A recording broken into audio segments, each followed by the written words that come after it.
नमस्कार, राधिकाज किचनमध्ये सगळ्यांचे खूप खूप स्वागत.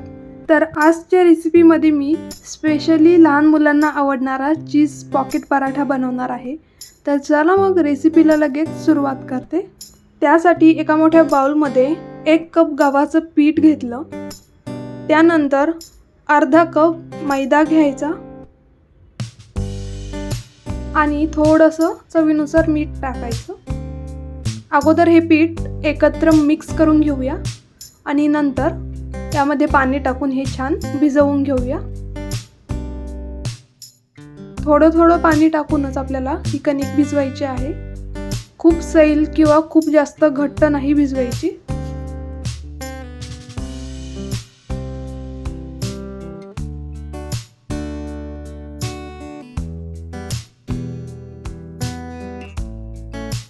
तर इथे आपली कणिक सुद्धा मस्त भिजवून झालेली आहे.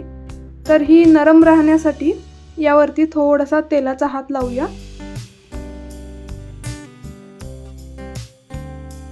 आणि 10 मिनिटं ही कणिक अशीच झाकून बाजूला ठेवून देऊया. तोपर्यंत ही कणिक मस्त भिजेल. तोपर्यंत आपण आपलं सारण तयार करूया. तर आतला स्टफिंगसाठी या ठिकाणी मी 1 वाटी किसून घेतलेलं चीज घेतलं. त्यानंतर भरपूर असं आलं आणि लसणाची पेस्ट घेतली.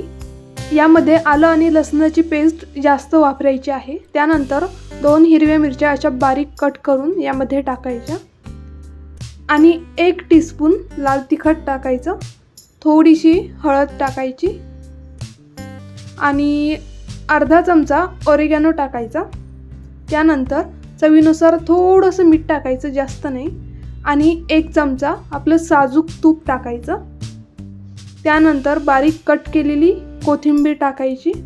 आता हे सगळं छान मिक्स करून घेऊया. चीज तर सगळ्यांनाच आवडतं, पण जास्त करून लहान मुलांना खूप आवडतं. तर तुम्ही अशा वेगवेगळ्या पद्धतीने चीजचे प्रकार बनवून त्यांना खाऊ घालू शकता. आणि लहान मुलांच्या लंच बॉक्समध्ये देण्यासाठी सुद्धा ही खूप सोपी रेसिपी आहे. झटपट तयार होते.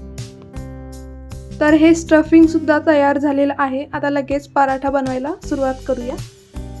तर हे बघा, आपलं कणिक सुद्धा मस्त भिजलेलं आहे. पुन्हा एकदा याला एक हात देऊया.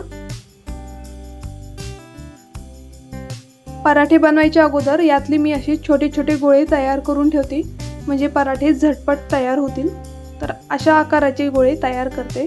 जास्त मोठे नाही करायचे. लहान लहान पराठे बनवतोय त्यामुळे असे छोट्या आकाराचेच गोळे काढायचे. तर अगोदर मी हे 4 पराठे बनवून घेते.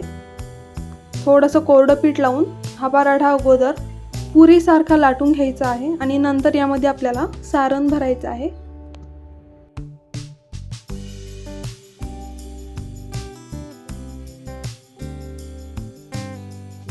आता यामध्ये हे चीजचं स्टफिंग भरूया. तर एवढं 1 चमचाच्या मापाने मी यामध्ये सारण टाकते. यापेक्षा जास्त चीज नाही टाकायचं, कारण जास्त जर भरलं तर तो पराठा फुटण्याची शक्यता असते. आणि याच्या चारही बाजू अशा फोल्ड करायच्या. सगळ्या बाजू एकावर एक फोल्ड केल्यानंतर हा पराठा अगदी हलक्या हाताने असा प्रेस करायचा, म्हणजे नंतर लाटायच्या वेळेस तो पराठा फुटत नाही. आणि थोडंसं कोरडं पीठ लावून हा पराठा आपण लगेच लाटून घेऊया.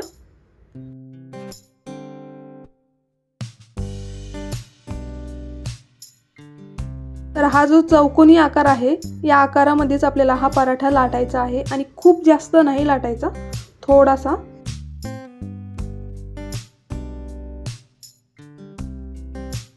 हे बघा, आपला पराठा लाटून झालेला आहे.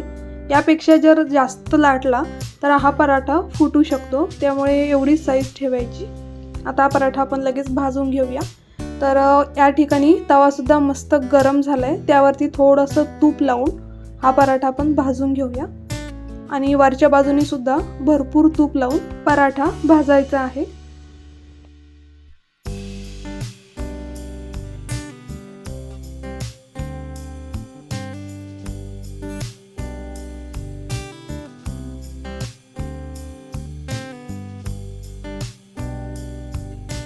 तर दोन्ही बाजूने पराठा मस्त भाजलेला आहे. आता दुसरा पराठा सुद्धा मी तुम्हाला बनवून दाखवते.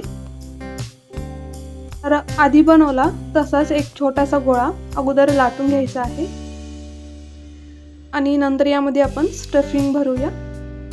तुम्हाला जर गोल आकारामध्ये पराठा करायचा असेल तर तुम्ही तसं सुद्धा करू शकता आणि जर अशा वेगवेगळ्या आकारामध्ये जर बनवायचं असेल तर तसं सुद्धा करू शकता.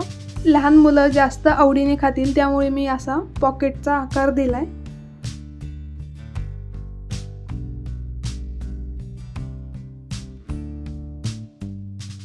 तर आधी बनवला तसाच पराठा चौकोनी आकारामध्ये लाटून घ्यायचा.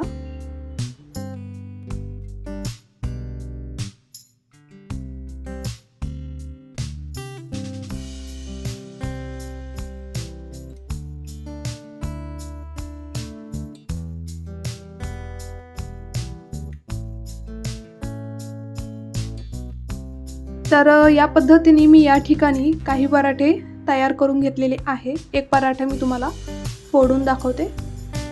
हे बघा, आतमध्ये भरपूर स्टफिंग भरलेलं आहे आणि जे आपण यामध्ये आलं लसूण टाकलेलं आहे त्याचा खूप छान वास येतोय.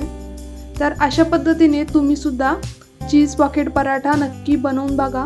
आणि तुम्हाला माझी आजची रेसिपी आवडली असेल तर व्हिडिओला लाईक करा, माझ्या चॅनलला सबस्क्राईब करा आणि बेल आयकॉनवर क्लिक करा.